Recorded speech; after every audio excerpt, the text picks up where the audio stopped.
근 40년간 무대에서 황금 파트너로 활동해온 두 가수가 있습니다. 한 사람의 이름만으로는 뭔가 부족한 다른 두 사람의 이름을 함께 부를 때만이 가장 어울리고 빛나는 김웅, 리정수.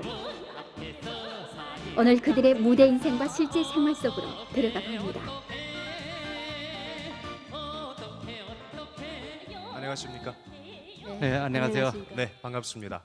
두 분께서는 이 무대가 전혀 낯설거나 어색하다 이런 느낌은 전혀 안 들 거겠죠? 뭐 그만큼 이 무대에서 아주 활약이 대단하지 않았습니까? 네. 네. 무대는 여기 뭐 아주 익숙한 무대지만 네. 그래도 특별히 이렇게 멋진 아나운서하고 이렇게 말을 하자니까 좀 떨리네요. 노래만 하시다가 오늘은 주로 이제 대화를 많이 하시려고 생각을 하시니까 부담이 가신 거겠죠? 네, 그런 것 같아요. 네. 그래도 오늘 두 분께서 함께 나오셨기 때문에 서로 응원하시면서 아주 재미있게 얘기를 하시면 되겠습니다. 두 분은 연변가무단 배우로 오랫동안 무대에서 좋은 노래를 많이 부르셨기 때문에 대중들에게는 아주 익숙한 얼굴이죠. 네, 하지만 두 분께서 처음에 어떻게 돼서 파트너가 됐는지 궁금해하시는 분들이 많으실 겁니다. 시작은 73년도에 네. 우연하게 우리가 이중창을 하게 됐는데 네. 후에 알고 보니까 또 특별한 사연이 있더라고요. 네, 저는 원래 71년도에 연변 연극단에 입사를 했댔습니다. 아, 네. 그런데 73년도에 그때 방초선 선생님하고 그러니까 왕카의 비행 그 선생님께서 정수기 가무단에 와서 노래를 아예 해보겠는가 이러더란 말입니다. 아, 당시에는 가수 겸 배우로 네, 활약하실 그러니까 텐데요. 그때 연극단에 예. 있으면서 뭐 독창도 하고 이중창도 하고 네. 하극도 하고 아. 그랬는데 그 후에 그거 알았는데 그 성가모단에서 온 순수청이라는 네. 그분이 말하는 게 정숙이하고 김응희를 이중창 시키면 앞으로 크게 히트할 것 같다 이런 말 했다 해요. 네. 저는 이 소식을 기실 작년에 그 원래 화극단에 계시는 분한테 네. 들었댔는데 그때 연극단에서 뭐 제가 큰 주요 연호는 아니래도 그때는 이조한 도능 이거 할 때니까 못 이렇게 감단에 못 보내겠다 하니까 아이 보내게 되면 이 사람들한테 정말 크게 성공할 사람들인데 기름 맞게 되면 그것이 참 잘못된 생각이라 해갖고 예. 가무단에 오게 됐다고 그래요. 그분들께서는 이 두 분의 은인과도 같은 그런 존재가 아니겠습니까? 네, 그렇죠. 네. 정말 그분- 정말 네. 고맙습니다. 그렇죠. 그분들. 고마움들이죠. 네. 그분들이 안 계셨더라면 오늘의 두 분이 안 계실 거고요. 네, 그럼요. 각자가 뭐 서로 다른 일을 하고 했으면 네. 오늘 같이 저희들이 이런 무대에 오를 수도 없을 거고 예. 그만한 역사도 뭐 공백이 됐지 않겠는가 생각합니다. 예, 저는 두 분의 노래를 들으면서 항상 두 분의 목소리가 서로 안받침을 해준다는 느낌을 많이 받았었는데, 뭐 소리는 잘 맞는다고 하는데 네. 사실 우리들 소리가 잘 맞지는 않습니다. 그래요? 맞춰 해야 되죠. 아, 그러려게 되면 대방을 인정하고 네. 서로 안 맞는 소리를 맞춰가는 게 이중창이라고 생각합니다. 보완하면서 단점을 네, 보완해가면서. 그렇죠. 네. 또 부단히 노력하고 네. 그 다음에 맞게끔 곡목도 선택하고 네. 그 다음에 부단히 실천도 해보고 네. 모르는 분들은 저희 둘이 참 잘 맞는다고 그러는데 사실은 성격이나 개성이나 흥취가 다 틀렸습니다. 이 김 선생은 노래를 재밌게 하고 맛깔스럽게 하는데 이렇게 많이 치중했고 저는 좀 이렇게 별간토 창법이라는 가 미서 소리를 좀 이렇게 멋있게 내는 여기를 세게 치중했댔습니다. 예. 그런데 이렇게 하면 이중창이 맞지 않으니까 할 수 없이 제가 자기 걸 다 버리고 그 이중창 수요에 맞게끔 연변 창법에 맞게끔 그 가사 전달이 잘 되고 아름다운 소리를 내는데 많이 맞췄습니다. 아, 네. 그래서 타협이 된 것이 우리는 순민가 창법도 아니고 벨간토 창법도 아니고 통속 순통속도 아니고 그러니까 우리 연변의 특징에 맞는 연변식의 그런 창법을 한번 연구해보고 네. 우리 노력해보자 이렇게 합의가 된 거죠. 네, 그렇습니다. 아, 그러니까 아주 그 자신들만의 품격을 이제 살리자 이렇게 합의를 보신 거네요. 네네네. 예, 물론 그 서로 간의 그 개성들을 덜어는 감추면서 어떻게 융합을 한번 꾀해보자. 네. 두 분께서 파트너가 되신 후 제일 처음 무대에 올린 노래는 어떤 노래입니까? 그때는 우리 네. 연변의 민요라든가 작품들이 해방이 되지 않았습니다. 네. 그래서 처음으로 저희들이 불렀던 노래가 모두석께서 친일을 보내오셨네. 그리고 청성령 영화 있잖아요. 청성령. 예, 네. 청성령. 그 청성령 네. 영화에 그 삽곡을 삽곡. 예, 불렀거든요. 네. 우리말로 창작된 노래로는 어느 곡이 제일 처음으로 이제 무대에 오르게 된 겁니까? 그러다가 이제 민요들이 불러지기 시작했죠. 네. 그때 저희들이 부른 노래가 뻥타령이죠. 네. 몇 네. 년도였습니까? 76년도 예, 그쯤 될 겁니다. 불렀을 거예요. 네. 그래가지고 또 창작곡이 이제 나오면서 김성민 선생님이 쓰신 노래 네, 현대화로 현- 달리는 허시절일세. 허시절일세, 허시절일세. 네. 그리고 뭐 출근길이 저와라 이런 노래들이 창작돼 가지고 우리 국경 30주년에 가가지고 공연하게 됐죠. 30주년에 공연 갔을 때 네. 처음으로 우리 북경에 큰 무대에 가니까 많이 긴장하고 네.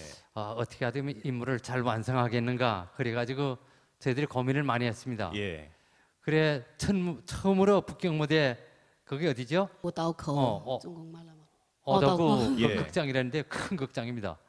거기 가서 첫날 연출을 했는데 대실패를 했죠 우리가. 예, 저희들이 그래요? 조선말로 네. 듣겠거나 그 조선말로 불렀으니까 사람들이 알아듣지 못하니까 예. 가사를 이해를 못 하니까. 네네. 그렇죠. 자막은 예. 때렸는데 사람들이 언제 자막 볼 시간이 없지 그렇죠. 않습니까? 네. 그래갖고 완전히 반응이 없어가지고 그때 너무너무 힘들었습니다. 네. 그때 단에서 뭐 회의를 하고 야단해가지고 네. 우리를 막 끌어내리라 막 그랬거든요. 그래서 저희들이 한 달 전에 준비했던 거 있잖아요. 네, 국경 30주년 공연 가기 한 달 전에 예. 이 김흥 선생님께서 이 노래들 그러니까 뻥타령, 현대화를 그 허시절일세 이런 걸 중국말로 다 번역했어요. 근데 저는 그 일반적으로 좀 그래서 영도에서 하라는 대로만 그래서 열심히 하는 이름 패고 영도에서 하지 말라는 거 하게 되면 죽는 줄 알았어요. 아. 네, 그래 그때 영도에서 뭐 중국말로 번역해갖고 하라는 지시도 없는데 네. 이렇게 했다가 또 비판받으면 어찌는가 나는 그걸 좀 많이 생각했죠. 근데 이 김흥 선생님 비판받을 때는 받더라도 네 생각해봐라. 우리는 이게 노래를 사람들한테 가사 전달해야 그 사람들이 가사를 듣고 호응하고 우리가 같이 할 수 있는데 중국 사람들이 우리 조선족 노래를 말을 모르니까 그게 어떻게 되겠는가 해갖고 좌우간 애와보자 그래갖고 또 말 들어본 게 얼습니다. 그때 한담호 선생한테 네. 부탁을 했죠. 가사를 번역해달라. 네, 네. 한어로 번역을 해달라. 예. 그래가지고 비밀리에 연습을 했습니다. 우리. 비밀리에 연습하는데 참 입에도 오르지도 않고 나는 그래도 글쎄 뭐 고생스러운 건 극복할 만한데 더 네. 무서운 게 그래도 또 조직에서 하는 걸 이렇게 했다가 난 좀 그런 근심이 많았단 말입니다. 그때나 지금도 잊어야지는 게 김성민 선생님께서 그 이중창을 이걸 그 도연을 봐주면 아라린가 스라린가 이렇게 어깨 춤추라는데 이 부끄러워 갖고 도저히 출 수가 없는 겁니다. 관중들이 전혀 반응이 없으니까 네. 호응을 해줘야 흥이 날 텐데. 예, 부끄러워 갖고 네. 못했는데 그다음엔 이튿날에 우리 중국말로 부르게 되었습니다. 네. 제가 아라린가 스라린가 원니를 마실고 아라린가 스라린가 지시화디 하오시광 네. 동작도 좋고 그다음에는 무섭고 근심스럽고 그런 생각이 하나도 없고 열심히 중국말로 불렀더니 연극부 재청을 마감해 다수수까지 했댔습니다. 이렇게 부르니까 다 알아듣잖아요. 예, 박수가 우리와 같은 박수가 막 네. 올라왔습니다. 다른 민족의 음악인데 네. 가사는 또 귀에 들어올 수가 있고 아주 그 그렇죠. 신선한 네, 네. 충격으로 다가갈 수 있지 않겠습니까? 결국 저희들 그렇죠. 가수들은 박수가 벌써 한 대목 해갖고 박수가 쫙쫙쫙 올라오게 되면 그렇죠. 자기도 모르게 네. 와 형편없이 흥분 이렇게 상태가 되거든요. 흥분 상태 되고 그 최고의 그런 경지까지 끌어올릴 수 뭐 있습니다. 가수란 뭐 대중의 네. 사랑을 먹고 살지 않습니까? 네 맞습니다. 네. 그래서 그때 저희들이 뭐 재청을 막 받고 막 그럴 네. 정도가 대단하니까 네. 또 뒤에 노래는 또 부르기 쉽지 않아요. 뭐 원래 불렀던 노래니까 네, 네. 재청곡은 그렇죠. 네. 뭐 청성령 부르면 창변네 그건 자체가 중국말이니까. 네, 네, 네. 파파디시앙에 하면서 네. 막 부르고 뭐 그다- 몸이 풀리니까 아주 뭐 네. 동작도 나오시고. 네. 그러니까 그때 반응이 좋으니까 네. 중앙 방송국에서 저희들 노래를 녹음했습니다. 네, 레코드판에 네. 다 취입하고. 그리고 예. 중국 인민음악에 낸 것이 그 중국말로 끄탄 신시오라고 예. 그래가지고 거기 높이 평가를 받았습니다. 네. 두 분께서는 40년간 무대에서 환상호흡을 자랑하시면서 연변뿐만 아니라 국내외 무대에서도 많은 사랑을 받지 않았습니까? 네. 그 중에서도 기억에 가장 많이 남는 공연이나 무대가 있다면 어떤 무대가 있을까요? 네, 그래도 국경 30주년 네. 공연이 제일 인상이 남고요. 네. 저희들이 마음껏 네. 자기 수평을 예. 발휘했던 때가 아닌가 이렇게 예. 생각합니다. 매표율이 뭐 가장 좋았다 그때가. 그때 그런, 연변가무단 공연 표를 구하기가 정말 하늘의 별 따기였습니다. 예. 네, 국경에서. 천상만 원이었으니까요. 아, 그렇게 환영받을 줄 몰랐거든요. 예. 그리고 1980년도에 전국 소수민족 음악 작품 콩쿠르이 있었습니다. 네. 그때 그 동희철 선생님이 작곡하시고 허동철 선생님이 작사하신 노래인데 형제민족 한 자리에 형제 자매들 형제자매, 한 자리에 모여. 형제자매 한 자리에 모여. 한 자리에 네. 모였네. 네. 이 노래인데 그 노래가 그때 1등상을 받았습니다. 아, 그리고 오래 앉아 세워가 3등상을 받았죠. 예. 예, 그때 그 노래가 한 해로 번역돼 가지고 인민대회당에서 전국 인민대표 대회를 할 때게 되면 그 노래가 계속 울리고 지금도 울리고 있다고 그래요. 형제자매 한 자리에, 한 자리에 모여. 모였네. 네. 그리고 그 오래오래 앉으세요는 그 20세기 중국 우수가요 집에 또 이렇게 선출됐다고 합니다. 예. 그걸 생각하니까 정말 뿌듯하고 그렇죠. 너무너무 감사합니다.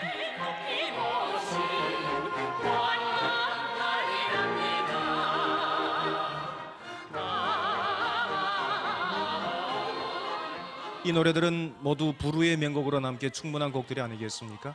네. 연변가무단이 러시아 우스리스크에 가서 공연할 때도 두 분의 노래가 아주 큰 히트를 쳤다면서요. 네, 그때는 네. 우리 러시아어로 불렀던 노래도 있죠. 네, 러시아어로 러시아어로도 불렀던 노래를 러시아? 부르셨습니다. 예. 예스 키피 가사가 다 이젠 다 잊어버려. 잊어버렸어요. 네. 치우려 그리고 그랬습니다. 가서 또 우리 노래 뭐 저기 오래오래 앉으세요도 예. 부르고 뭐 그때 사진 한 장 찍었어도 부르고 네, 거기 가니까 우리 저기 동포들도 꽤 살고 예. 있더라고요. 때도 네. 오래오래 앉으세요로 불렀습니다. 네. 오래오래 그리고 앉으세요. 이 노래가 상당히 참 많은 사랑을 받은 노래 네, 같아요. 노래 네. 그 자체 뭐 가사도 그렇고 예. 곡도 그렇고 진짜 우리가 운이 좋아갖고 좋은 예. 분들 만나갖고 또 이렇게 좋은 노래를 부르게 돼서 정말 그분들한테 너무 감사하고 네, 작사 작곡한 분들 진짜 고맙습니다. 예, 이 자리를 너무너무 빌어서 감사합니다. 인사를 드리고 싶어요. 예. 이 노래가 제 고향이 흥령왕 아닙니까? 그 농촌에서 환갑을 쉴 네. 때 그 로금기에다 이 테이프를 틀어놓고 오래오래 앉으세요. 이 노래를 들으면서 그 식을 치르고 그때 기억이 아주 새록새록 네, 나고 있습니다. 조선 평양에도 여러 차례 갔었죠. 거기는 많이 갔댔죠. 네. 네, 이제 일곱 차례 차례나 갔댔습니다. 갔댔습니다. 네. 2002년에 2002년에 예, 네. 처음으로 갔댔습니다. 그때 가서 불렀던 노래가 사진 한 장 찍었어. 네. 이렇게 저렇게죠. 이거 뭐 폭발적이라고 봐야 되죠.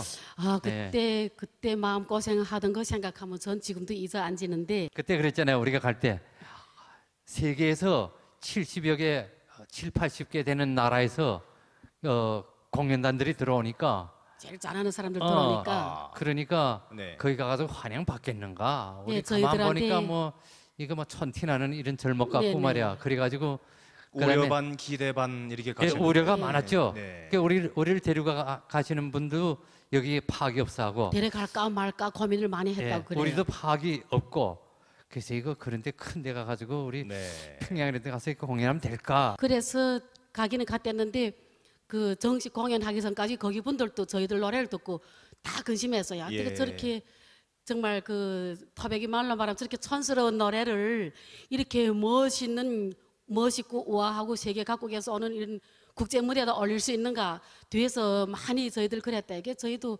그러니까 다른 분들은 또 무슨 근심했죠. 노래를 불렀는가 하면 또 이렇게 평양 노래를 부르지 않아요. 그러니까 가사도 익숙하고 곡도 익숙하니까 상대적으로 좀 부담이 적어지긴 해.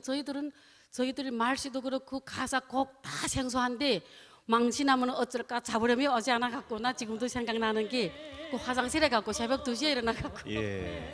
연습하던 생각이랑 나는데 예, 생각밖에 그렇게 많은 호평을 해줄 줄은 몰랐습니다. 네, 사진 한 장 찍었어를 부르실 때 두 분께서 그 표현이 아주 활발하면서도 해학적이셔서 그 많은 분들께서 좋아하신 것 같아요. 이게 평양에 갔을 때 우연히 우리 산보를 갔댔죠.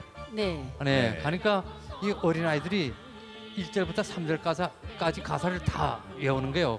그래도 저 깜짝 놀랐죠. 네. 그분들이 말하는데 이 노래는 우리 조선에서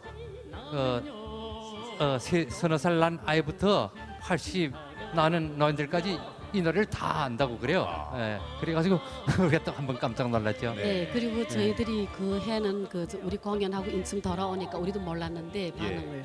그다음에 그 후에 다시 한번 가니까 그 안내원이 그렇게 얘기하더라고요. 이제부터. 그리고 그다음에 우리가 또 이렇게 큰 이렇게 연에 앉았을 때 아주 좀 높이 계시는 분이 저희들 노래를 평가하기를 김치와 터장국 같은 노래라고.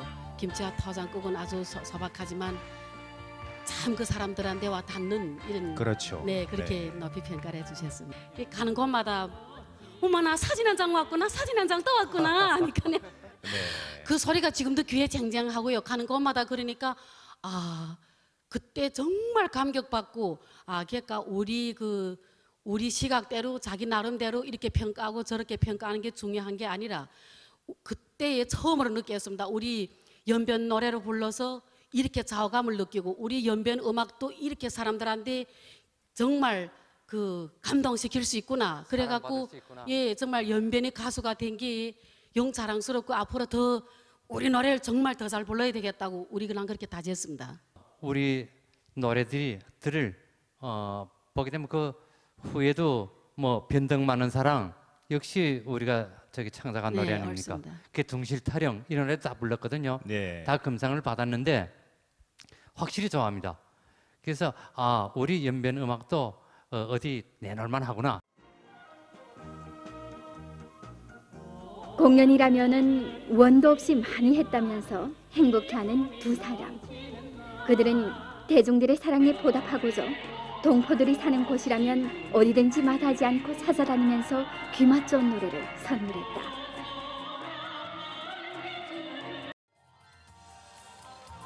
특히 2008년에는 한국에서 추석맞이 김웅 리정수 콘서트를 가지고 고향만 나는 노래로 이국 땅에서 열심히 일하는 중국 조선족 노무 일꾼들의 외로움을 달래드리고 풋풋한 고향정을 느끼도록 했다.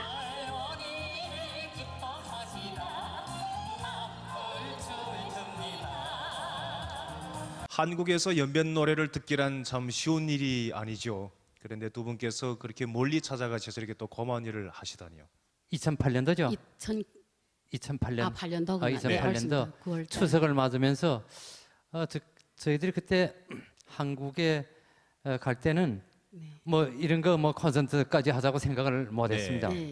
근데 하도 고마운 분 우리 장 회장을 만나가지고 우리 그때 한국에 가서 좀 오래 있게 됐는데 그때 이분이 나서가지고 전부 안배해놓고 그다음 협찬받고 우리 중국 조선족 동포를 위한 공연을 마련하게 됐습니다. 2008년도 추석맞이 김웅 리정수 콘서트 이렇게 명명을 하신 거예요. 현지에는 우리 조선족들이 아주 많이 나오셔가지고 정말 노래와 함께 하시면서 고향에 대한 그 향수를 달랬을 거라 생각되는데. 네, 그때는 네, 어느 정도 관객들이 찾아왔습니까? 콘서트 현장에? 아이고 그때는 그저 한 몇백 명만 와도 고맙게 생각할 것 같았는데 2,000명이 넘게 그래요? 이렇게 많이 오셨더라고요.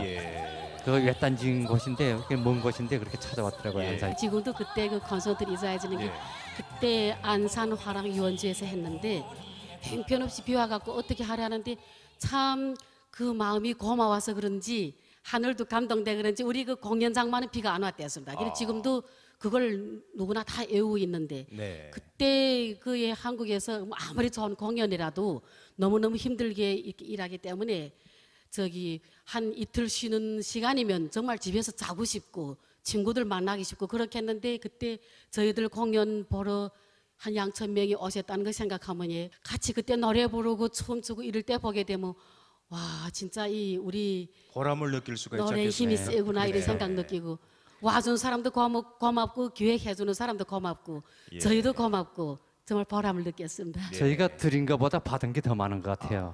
네, 그때도 저희들이 불렀던 노래 가운데서 인기 있었던 노래를 한 20곡 불렀죠. 네, 그랬습니다.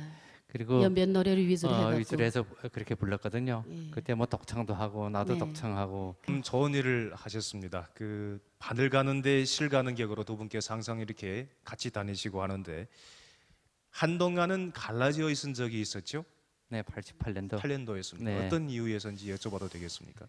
그때는 어떻게 말해야 되나요?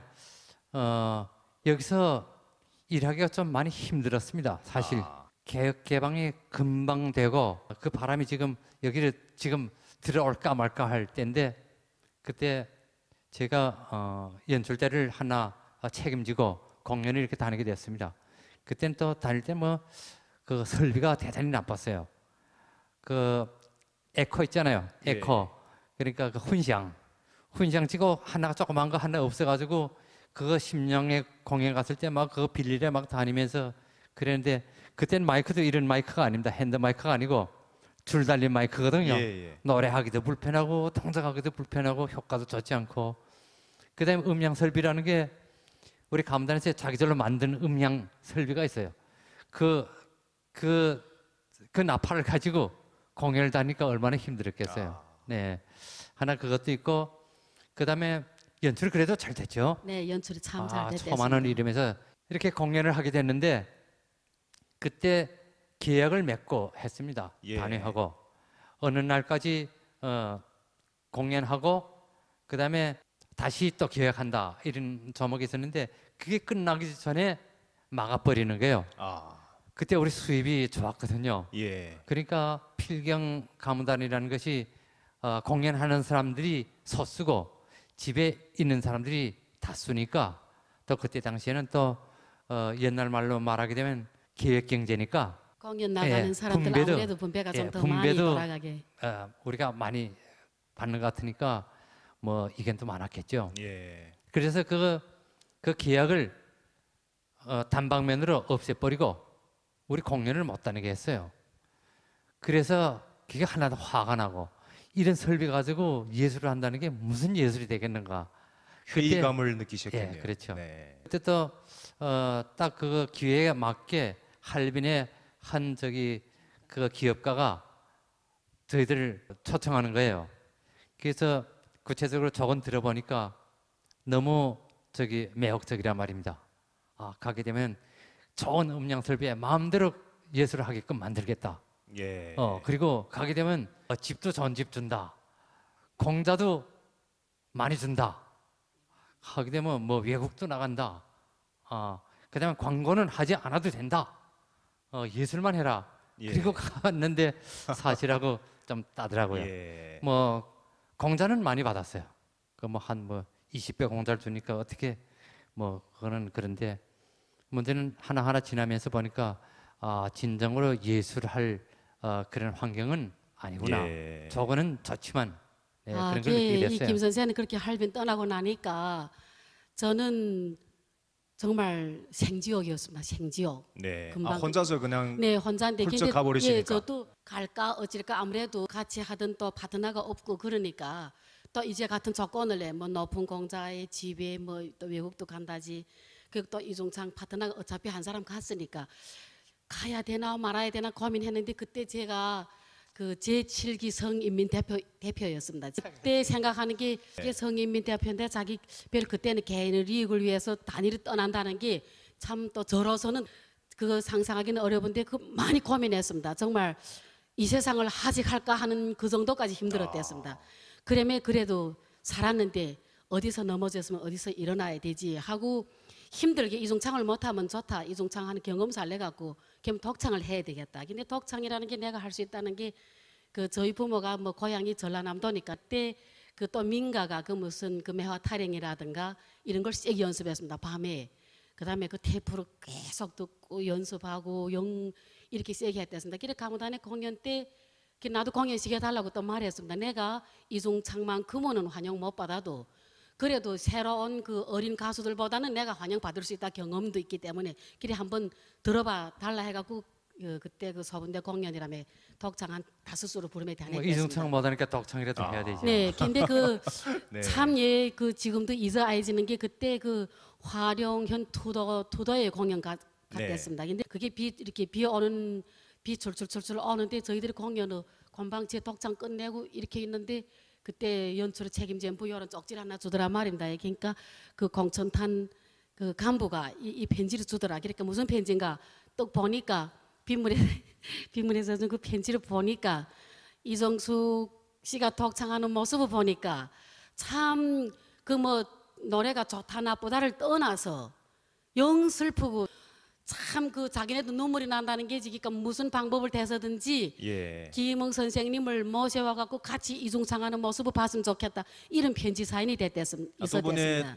그 노래를 너무나 사랑하는 한 네. 사람의 팬으로서 그래서 그때 네. 제가 놀란 게 우리 이중창이든 독창이든 내가 하고 싶어 하는 게고 네. 그 내가 마음대로 좌우지할 수 있는 게 아니구나. 예. 그래갖고 그 이듬해 그 성희민 대표대 갔을 때 이 편지를 가져가 갖고 그때 뭐 또 우리 그 리덕수 석이랑 같이 이 소리를 듣고 제가 감동을 받았습니다. 네. 예. 이렇게 돼갖고 그다음에 그 리덕수 서기도 좋고 거기에 그때 주에 그 뭐만 영도분들 다 계셨습니다. 그래 나는 이 이중창이 이 개인 건가 했던 게 지금 보니까 정말 연변 인민들이 노래고 연변 인민들이 떠나지 말아야 되겠다는 걸 느끼고 이런 편지를 받는데 그게 뭐 어떻게 돌아오게끔 해야 되는데 그래 이걸 또 하나는 그 리덕수 석인데 말하고 그다음에 김흥노문데 또 전화했댔습니다. 이게 이렇게까지 이러는데 와야 되지 않겠는가. 그래갖고 예, 그때 그 소식을 듣고 제가 감동됐거든요. 그때 당시는 또 보게 되면 네. 제가 거기서 또 저기 뭐 단장 직책을 하다 나니까 뭐 자기 업무할 시간이 없는 거예요. 사실 자기 예술 그런 거뭐 갈 때는 예술을 좀 더 해보자 이렇게 네네네. 가셨는데 네, 그러면 행정까지 하다 나니까 뭐 네. 사람 힘들고 하나는 힘든 건 둘째치고 그 약속을 안 지키지. 그래가지고 저도 방금 이야기하다시피 감동을 받고 리덕수 서기한테 제가 편지를 썼습니다. 그래서 그 자기 내 마음을 이야기했거든요. 그러니까 거기다 피스를 해가지고 그럼 좋다. 연변에 돌아가야 되겠다. 그렇게 마음 먹고 왔거든요. 이렇게 그러니까 꼬박 몇 년이 걸렸습니까? 뭐 1년 조금 넘었죠. 예, 그래 오니까 또 이렇게 반갑게 맞아주고 또 한쪽으로는 또 뭐 나를 또 반대하는 사람들도 많더라고요. 예. 전적으로 그래서- 연변 인민들이 너무너무 고맙습니다. 저희들이 오늘이 있은 건 100% 연변 인민들 덕분이고 또 방송국, 텔레비 이런 그 언론 매체에서도 저희들에 대해서 많은 소개를 해줬기 때문에 오늘 이 자리까지 있지 않는가. 그러니까 저희들이 한 거는 항상 별로 고맙죠. 없는데 다 주위에 이렇게 다 고마운 이런 분들 때문에 오늘이 있은 것 같습니다. 그렇죠. 가장 중요한 것이 두 분의 노래를 사랑해 주시는 팬 여러분이 네, 아니겠습니까? 네, 옳습니다. 그렇게 돌아와서 지금까지 쭉 파트너로 계속 노래를 하시고 맹활약하신 거 아니겠습니까? 이두 분이 거의 40년간 함께 무대 생활을 해오셨으니까 그 추억도 비슷할 거라 이렇게 생각이 드는데요. 아까 말씀드렸지만 에피소드가 정말 만만치 않을 같은데 재미있는 걸로 골라서 좀 말씀해 주시겠습니까? 네, 저희들이 네. 저희들 추억은 진짜 같습니다. 네. 눈물도 같이 흘리고 타격도 같이 받고 네. 행복해도 같이 행복하고 실패해도 같이 실패하고. 근데 제일 기억에 남는 게 심수희 공연. 몇 년도였습니까? 거기에 조금 그치, 2년도인지 네, 3년도인지 그 이사 앉는 심수하고 앉는데. 광동에 우리가 공연 갔을 때 그때의 심수에서 그때 저희들이 공연 갈 때도 많이 근심했습니다. 그때 그 대만, 홍콩 그러니까 그 현대 음악 그 바람이 그래. 막 불 때 돼갖고 외국에서 한다는 단체가 다 들어왔거든요. 네. 거기 가서 우리 연변 가문들이 이거 공연이 될까, 관중이 있을까 정말 크게 진짜 근심하고 진짜 들어갔죠 속해왔습니다 그때. 그때. 네. 근데 그때 저희들이 그 어느 노래를 불렀는가 하면 오래오래 앉으셔 이렇게 중국말로 번역해서 불렀거든요. 그 중국말로 그 번역해 불렀는데 그때 심수의 한 그 크게 기업하는 그 정중이라고 그분이 예, 저희 우리를 데려간 예, 연변 분이죠. 가무단에 이렇게 연변 가무단. 초청해 갔단 말입니다 그때. 그래 갔는데 저희들 이중창 공연이 끝나자마자 저희들을 오라는 거예요. 그래 또 보니까 그 퇴직한 노 부부가 그 네. 2천 깡비라는 게 그때 인민표로 2,000원보다 더 많은 돈입니다. 그래 이거 어떻게 되면 생각하니까 저희들이 오래오래 앉으셔를 부르면 저를 이렇게 꼭 이렇게 하고 그다음에 그 부모들한테 효도하고 부모들이 자식들 키우느라 고생한 건 노래를 해갖고 이러니까 너무너무 감동받았다는 거예요. 지금도 이렇게 로인을 공경하는 노래가 있는가? 그러면 그분들이 2천 깡비를 가지고 그 저희들 그 책임자분 찾아가고 꼭 이 본인한테 전해달라고. 예. 그게 얼마나 고마운 일입니까? 그게 돈을 떠나서. 그렇죠. 그래서 그때 고마운 게 우리 노래가 정말 우리 민족의 문명 예절과 그 뭐 자식들이 교육하는 것도 되고 우리 민족 문화를 선전하는 것도 되지 않습니까? 그렇죠. 또 우리 연변의 문화를 선전하는 게 되지 않습니까? 예. 그래 그 돈 갖고 그때는 개인들한테 돈을 준다 이렇게 되면 좀 있을 수 없는 일이 됐습니다. 그러니까 그다음 그 책임질 분 이거는 이 사람들 이름을 찍어서 준 거기 때문에 조직에서 그 돈을 가지면 그거는 안 된다. 그럼 그 사람들에 대한 신의를 져버리는 게다. 그래갖고 그때 저희들이 그 공연복을 샀습니다. 기념을 해갖고 연출복을 샀습니다. 예. 다른 옷도 사기 싶은데 너무 감동받아갖고 그때 우리 각기 연출복 한 벌씩 해갖고 그 후에 영 잘 입고 오랫동안 기억이 남았지. 이 어려울에 앉으셔 그러길래 절할 때 지금 많은 분들은 그러니까 우리 어려울에 앉으셔 노래를 많이 보고 많이 듣고 하니까 절하는 그런 장면을 조금 거부감이 있어 합니다. 그래 또 뭐 어떤 부정적인 면에서는 박수 받기 위해 절하지 않는가 이러는데 그분들은 어떤 생각에서 그렇게 말하든지 간에 저희들은 무대에 오르는 순간만큼은 김우리 정수기를 떠나서 우리는 김우리 정수기를 표현하는 것이 아니라 우리 조선족들이 우리 연변의 그런 문명 이런 예절에 대한 우리 표현을 통해서 그게 또 이렇게 전달되고 우리 표현을 그렇죠. 통해야 되지 않습니까? 네. 저기 그때 관중들 호평도 대단히 높았습니다. 그렇죠. 그 박수 소리 들어보고 되면 네. 알리거든요. 네, 어느 정도라는 게. 그러면 재청을 안 하고 됩니까? 재청을 해야 되죠. 그러니까 그 네. 절하는 것도 노래의 가사의 일부분이라고 할 수 있지 않습니까? 네, 그럼요. 그렇습니다. 저기 작품의 요구대로 해야 되지 우리가 하기 싶으면 하고 하기 싫으면 안 하는 게 아니잖아요. 그래서 때로는 또 아이들 노래를 우리가 부르잖아요. 그렇게 되면 아이들처럼 행동하고 아이들처럼 가사를 짚고 아이들처럼 저기 표현해 네. 해야 되거든요. 그 에피소드가 지금 딱 기억이 하나 그러니까. 되는 게 지금도 잊어야지는 게 어려오래 앉아서 여기 관중들이 많을 때는 뭐 절하기도 재밌습니다. 사실. 근데 저희들은 어떤 때는 보면 그 한상 놓고 이렇게 저희들이 공연할 때 있습니다. 그러면 또 그분들이 자기네 얘기를 하면 우리가 뭐 이렇게 무대에서 아무리 노래해도 별로 보지도 않는단 말입니다. 이게 보지도 않는 데다 노래하고 춤춘다는 게 참 그 힘듭니다. 그런데 저희들이 그때 또 이렇게 마감 절먹이니까 완전히 그분들이 술이 또 더 잘 됐단 말입니다. 그러니까 김 선생님하고 노래를 이렇게 하면 그때도 중국말로 한단 말입니다. 그러니까 나闺女姑爷向您祝福磕头祝您长寿 하고는 마이크를 이러면 안 들리지 않습니까? 그러면 그분들이 우리를 보지 않는데 절하지 말자고 마이크를 이짝으로 쓱 내려오고는 겉으로는 웃으며 절하지 맙시다 나 이런단 말이다. 그 보지 않는데 절하면 별로 내 인격이 손상받는 것 같아가지고 예. 그러면 이 김 선생은 거기서 더 들 수도 없고 하니까 한 발을 앞으로 싹 나가가 한 발은 나보다 앞에 보라는 나가고 거죠. 이게 절을 싹 하면 나를 따라오라는 그러면 할 수 없이 같이 절을 싹 하는데 그때 따라 그분들이 저희를 딱 본 겁니다. 저희들 딱 봐가지고 이야 당신네는 가수인 것이 아니라 예술인이다. 그렇죠. 환경이 어떻든지 간에 열심히 하는 모습은 우리 예술인들이 갖춰야 될 미덕인데 나는 이게 잘 아야 됩니다. 이렇게 사상투쟁 하다가 되는데 김 선생이 이끌려 되는데 네. 이 김 선생은 내가 같이 이만큼 오래 해봤지만은 이 방면이 예술가로서 정말 따라별 점입니다. 참 그 에피소드라는 것은 아마 우리 기억에 많이 남으면서도 또 그런 추억이 되면서 우리 네. 앞으로 나가야 될 그 밑거름이 또 될 수도 있지 네. 않습니까? 무대에서는 정말 남들이 모두 부러워할 만큼 훌륭한 파트너신데요. 실제 생활에서는 어떻습니까? 좀 궁금한데요. 네. 무대에서도 그렇고 생활에서도 그렇고 이 사람이 일관성이라는 건 모든 건 정직입니다. 이렇게 무대에서 노래할 때는 정말 우리 관람자들을 황제로 보고 네. 그다음에 또 이렇게 같이 생활함에 있으면 자기보다도 대방이 불편해하지 않을까. 내 이렇게 말해서 대방이 상처받지 않을까 이래갖고 네.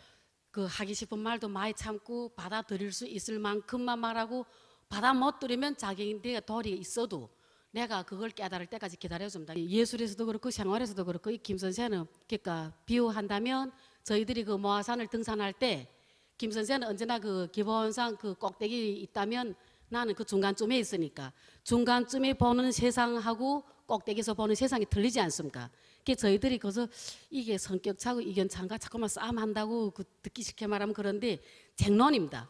그래서 쟁론은 니 옳고 막 쟁론하다가 쭉 나도 그 경지까지 올라가 보면 옳더라고요. 실천해 보면.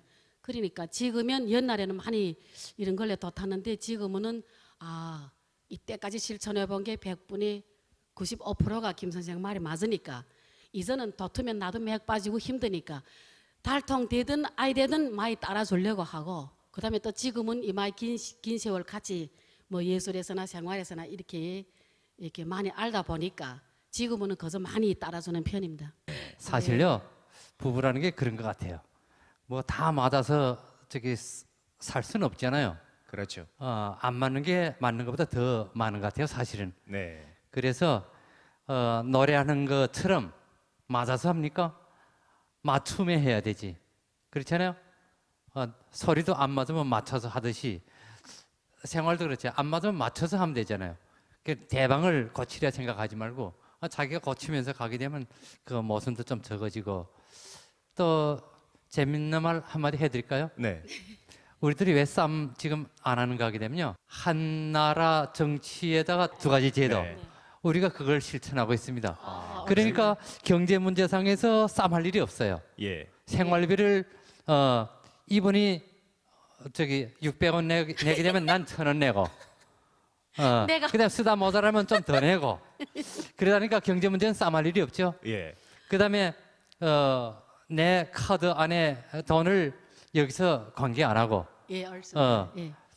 그리고 카드 돈을- 여기 카드의 돈을 제가 관계 안 하고 자기 마음대로 쓰게 합니다. 그러니까 싸움이 날 수가 없잖아요.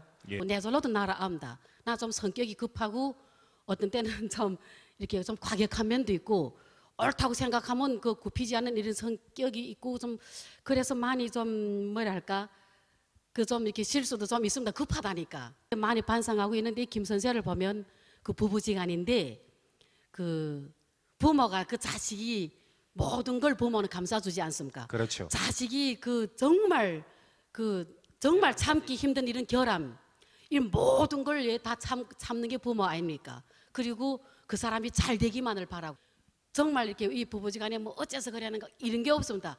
모른 것처럼 가만히 있고 자기가 언제나 모범적으로 행동하고 모른 것처럼 해주니까 어떤 때는 제절로 이건 내가 틀렸구나. 그러면 그거는 정말 참아줘서 고맙다. 다음번에 내 조심할게 이런 생각하고요. 그다음에 저도 아들이 있는데 옛날에 자꾸 그 아들을 교육하면서도 전화 오게 되면 니는 그거는 어떻고 참 결함만 말한다 말입니다. 그러니까 나 그런 욕심을 자기 대화가 안 되는데 김 선생가 나를 대하는 거 보니까 무릎 아래 자식인데 자식들한테도 그러면 안 되죠. 너는 이렇게 잘할 수밖에 없다. 그래, 네가 이만큼 힘든 것도 힘들겠구나. 그건 너 탓이 아니니까 너 잘 참고 견딜 것이다. 너는 이런 오점이 있고 너는 이렇게 잘하길래 이렇게 될 것이다. 여기에 대해서 내가 영 감동받았습니다. 그래도 뭐 두 분께서 항상 같은 곳을 바라보시면서 또 같은 추억을 간직하고 살아왔다는 것이 또 얼마나 행복한 일이겠습니까? 네, 그렇죠. 네. 살다 나면 뭐 불편한 게 더 많겠지만 네. 그래도 좋을 때가 또 뭐 더 많았다고 말해야 되나요? 보는 시각이 차가 있는 것 같습니다. 저희들도의 다른 받아들이면 되는 다른 거죠. 부부들처럼 못 받아들이면 네, 안 되는데. 그렇죠. 다른 부부들이 부닥치는 모순을 저희들도 다 부닥칩니다. 왜? 사람이니까. 또 남자와 여자니까. 그러니까 항상 저는 저기 긍정적인 사고를 하고 있습니다. 이게 네. 중요한 겁니다. 뭐 긍정적으로 봐야 되지. 오늘 이렇게 하거든 내일도 이런 거 아니고, 오늘 좋아가지고 내일 계속 좋다는 것도 아니고, 오늘 나빠서 내일도 계속 나쁜 건 아니잖아요. 그러니까 이렇게 변화가 된다는 걸 오늘 힘들게 되면 내일도 힘들다고 말할 수 없잖아요. 그거와 같이 현실적으로 네. 그리고 긍정적으로 생각하게 되면 사람 마음도 바뀌게 되는 것 같아요. 네, 저는 항상 그게 궁금하더라고요. 두 분 다 연예인이신데 그 집살림은 어떻게 하실까? 어떻게 집안을 꾸려가고 있을까요? 시청자분들께서도 마찬가지 아닐까 싶은데. 저는 리정숙이 마당쇠입니다. 예. 그래요? 그래서 예. 저희 제작진이 우리 김웅 리정숙 스님 댁에 다녀왔습니다. 함께 보시죠. 안녕하세요. 반갑습니다. 안녕하세요. 네, 안녕하세요. 반갑습니다. 네, 집 구경 시켜준다고 해서 이렇게 찾아왔습니다. 집 구경이라고 언제 한번 초대하고 싶었는데 잘 됐네요. 감사합니다. 집 구경 좀 해도 될까요? 네, 그래요. 저희 작업실부터 볼까요? 작업실. 네. 여기가 우리 작업실입니다. 현대화적인 설비가 다 갖춰졌네요. 저희들이 하는 노래를 몽땅 김 선생님이 편곡하고 녹음해갖고 저희들이 쓰고 있습니다. 미디하고. 네. 그럼 이 작업실에서 녹음도 하시고. 네. 네, 그렇죠. 한번 들어보시겠어요?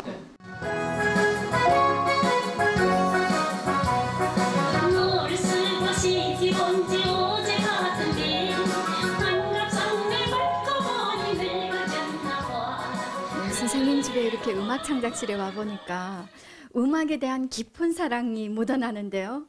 음악 창작도 하십니까? 음악 창작도 하고 있습니다. 어떤 노래들을 창작하셨습니까? 여러분들이 잘 아시는 노래라게 되면요, 둥실 타령이라든가 잘 알죠. 무대에서 공연했던 남자와 여자, 뭐 장백산 산천가. 지금은 좀 젊은 친구들이 해서 노래를 좀 많이 쓰고 있습니다. 예, 젊은 친구라면은 우리 연변감단에 전번에 매질가로 나간 노래 들었죠? 날 믿어줘. 그 이상길 친구가 가수가 부른 노래고요. 두 분께서는 몇 곡 정도의 노래를 부르셨습니까? 200~300수가 되는 것 같아요. 두 분의 노래가 이 대중들한테 많은 환영을 받게 되는 그런 비결은 무엇이라고 생각하십니까? 비결이야 뭐 있습니까? 부단히 저희들이 노력을 하고 관중들을 황제로 모시고 하늘처럼 여기고 관중들이 좋아하는 노래면 우린 열심히 또 부르고, 네, 그리고 저희들은 가요를 많이 불렀습니다. 그런데 음역이 좀 낮고 예술적으로 좀 처리를 더 해가지고 부단히 승화시켜서 지금까지 노래를 불러오고 있습니다. 선생님 앨범도 내셨죠? 아, 네. 연변에서 아마 처음으로 되는 앨범을 냈을 겁니다. 78년도인가요? 그때 한국화하고 제하고 앨범 냈는데 그때 나 독창이죠. 네. 그런데 그때 제가 창작한 노래로 제 독창으로 그렇게 내보낸 적이 있습니다. 그때가 10수가 될 겁니다. 그때 둥실타령이랑 나갔으니까.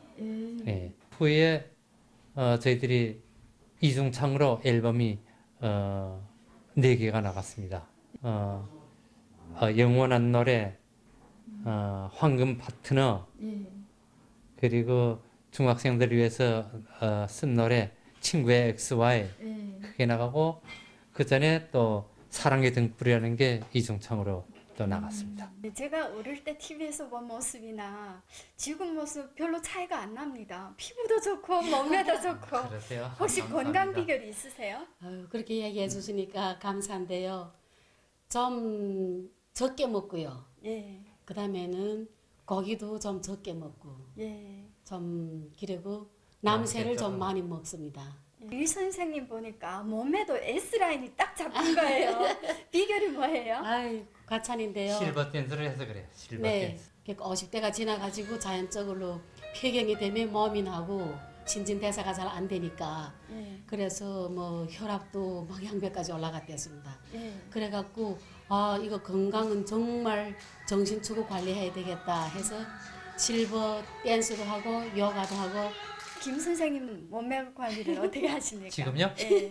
혼자 지금은 뭐 몸매 관리를 뭐 한다기보다 뭐 운동도 너무 과분한 운동을 안 하고 뭐 걷는 운동, 예. 네, 그리고 요가에서 조금 배운 동작을 좀 예. 혹시 두 분께서 합쳐가지고- 함께 하세요? 아니요. 집에서? 함께는 안 하는데 제가 개발해서 합니다. 저희도 집 구경 참 잘했습니다. 그 두 분께서는 비록 지금 정년 퇴직하셨지만 공연은 자주 다니시죠? 그래도 지금도. 그 사업터에서는 네. 퇴직이 있지만 이거 뭐 노래와 창작에는 퇴직이 없잖아요. 그래서 뭐 자주 다니고 있고, 네. 그리고 저는 뭐 다른 흥취가 뭐 많지 않아 놓으니까 네. 그저 이런데 그저 창작이나 하고 그저 그런데 그저 몰두하고 있습니다. 뭐 앞으로 뭐 계획이 있으시다면? 계획이라는 게 이제 남은 시간 우리도 뭐 많지는 않지만요. 저희들이 절목을 좀 더 붙이고, 예. 네, 그래서 새로 뭐 창작하는 노래도 있는데 좀 기대하시기 바랍니다. 그리고 뭐 창작 같은 건 지금 우리는 저기 늙은이 아닙니까 저는. 근데 젊은 친구들하고 저기 이거 뭐 머리를 맞대고 창작도 하고 그래가지고 곡도 써주고 하니까 그것도 재미가 또 쏠쏠하거든요. 예. 시간 가는 줄 모르고. 아무튼 뭐 건강하시고 무대에서 자주 뵀으면 좋겠습니다. 네. 항상 예. 그러죠. 예, 좋은 작품 많이 만드시고 건강하십시오. 네, 오늘 시간 감사합니다. 내주셔서 감사합니다. 네, 고맙습니다. 네, 김웅, 리정숙 가수께서는 오랜 무대 실성 가운데서 자신들만의 독특한 표현 품격을 형성해 국내외 대중들의 사랑을 흠뻑 받아왔습니다. 이분들의 다정하고 행복한 노랫소리가 오래오래 대중들의 마음속에 남아있으리라 믿어 의심찮겠습니다. 그대로 두 분의 멋진 노래 함께 감상하시면서 오늘 문화광장 여기서만 인사드리겠습니다. 여러분 안녕히 계십시오.